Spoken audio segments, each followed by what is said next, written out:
Assalamualaikum dan salam sejahtera. Pada hari ini, kami akan membentangkan tugasan kumpulan bagi kumpulan kami untuk kursus GMGMJ 3013 Hubungan Manusia dalam Pentadbiran. Tajuk tugasan kumpulan kami adalah hubungan individu dalam organisasi, kepuasan kerja dan komitmen dalam era IR 4.0 dan ledakan inovasi teknologi. Berikut merupakan ahli-ahli kumpulan kami iaitu saya sendiri Suzana binti Ishak, Boniface Kilong anak Jimbat, Imelda Andy anak Minggu dan Marta anak Ustin. Saya akan memulakan pembentangan ini dengan bahagian pengenalan dan perbincangan. Boniface akan membentangkan kepentingan hubungan manusia yang baik. Imelda akan membentangkan cadangan penambahbaikan dan terakhir sekali Marta akan membentangkan kupasan pendirian serta kesimpulan. Perkembangan revolusi industri 4.0 atau IR 4.0 telah membawa perubahan besar kepada dunia pekerjaan. Teknologi seperti automasi, kecerdasan buatan dan internet pelbagai benda telah mempercepatkan proses kerja serta meningkatkan kecekapan organisasi. Namun begitu, di sebalik kemajuan ini, hubungan manusia dalam organisasi tidak boleh diabaikan. Pekerja kini berhadapan dengan pelbagai cabaran baharu seperti tekanan kerja, konflik peranan dan penyesuaian terhadap penggunaan teknologi baru. Oleh itu, pembentangan ini bertujuan meneliti bagaimana kepuasan kerja dan komitmen dapat dikekalkan di tengah-tengah perubahan pesat teknologi. Kami juga akan membincangkan kepentingan hubungan manusia yang positif serta mencadangkan strategi penambahbaikan dalam era IR 4.0 ini.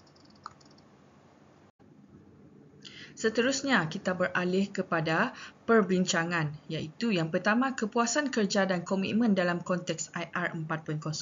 Kepuasan kerja merupakan elemen yang penting dalam menentukan tahap kebahagiaan dan motivasi seseorang pekerja dalam melaksanakan tanggungjawabnya. Menurut teori Herzberg, faktor seperti pengiktirafan, pencapaian dan peluang kenaikan pangkat merupakan faktor motivasi utama yang membawa kepuasan kerja. Sebaliknya, faktor seperti gaji dan polisi organisasi hanya membantu mengurangkan ketidakpuasan tetapi tidak semestinya meningkatkan motivasi.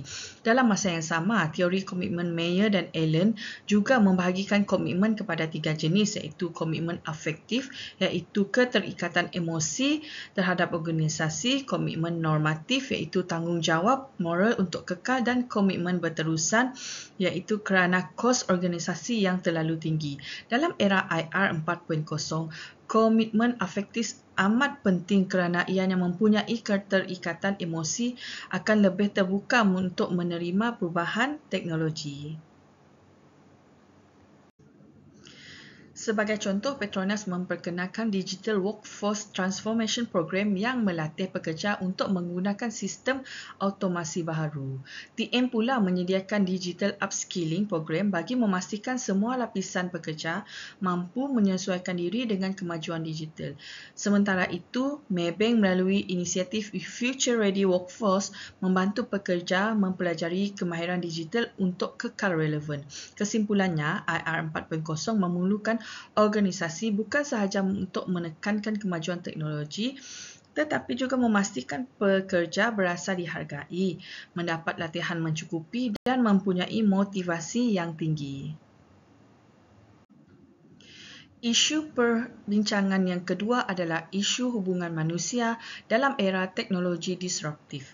Walaupun teknologi membawa banyak kemudahan, ia turut mencipta cabaran terhadap hubungan sosial di tempat kerja. Menurut laporan Talent Corp 2023, hampir 60% pekerja di Malaysia menyatakan kebimbangan bahawa automasi akan menggantikan peranan mereka. Situasi ini menyebabkan ramai pekerja berasa tidak selamat, tertekan dan kehilangan motivasi untuk terus berkarya.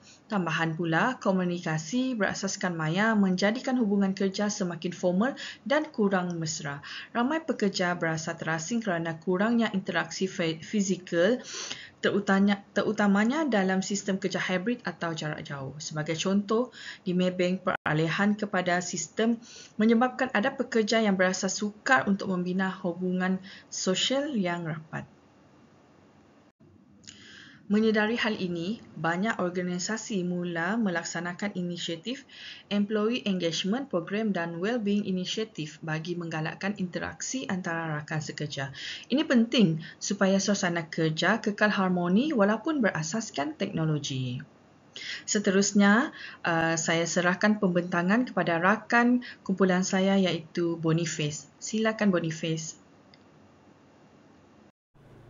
Hubungan manusia yang positif di tempat kerja adalah asas penting bagi keharmonian dan kepuasan kerja. Dalam era revolusi industri 4.0, hubungan ini menjadi semakin kritikal untuk mengimbangi kekurangan empati dan interaksi fizikal yang mungkin wujud akibat automasi dan digitalisasi. Hubungan yang baik bukan sekadar komunikasi, tetapi merangkumi elemen penting seperti kepercayaan, empati, kerjasama dan sokongan emosi antara semua pihak di organisasi. Hubungan sosial yang kukuh di tempat kerja berfungsi sebagai pemampan terhadap tekanan, terutamanya dalam era revolusi industri 4.0 yang penuh dengan perubahan pantas. Sokongan ini memudahkan pekerja menyesuaikan diri dengan cabaran baru.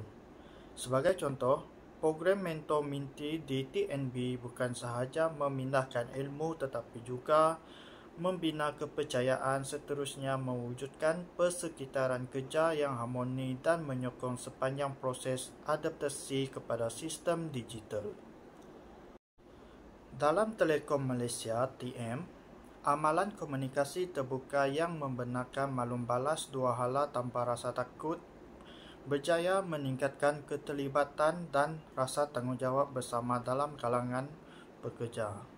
Manakala di Maybank, platform Innovation Sandbox menggalakkan kolaborasi dan perkongsian idea inovatif merentasi jabatan, sekaligus mengurangkan jurang komunikasi antara pengurusan dan kaki tangan.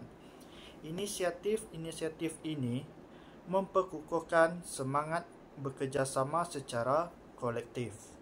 Dalam konteks Malaysia, nilai kekeluargaan dan hormat menghormati sebagai budaya kerja tradisional masih relevan dan perlu dikekalkan semasa revolusi industri 4.0.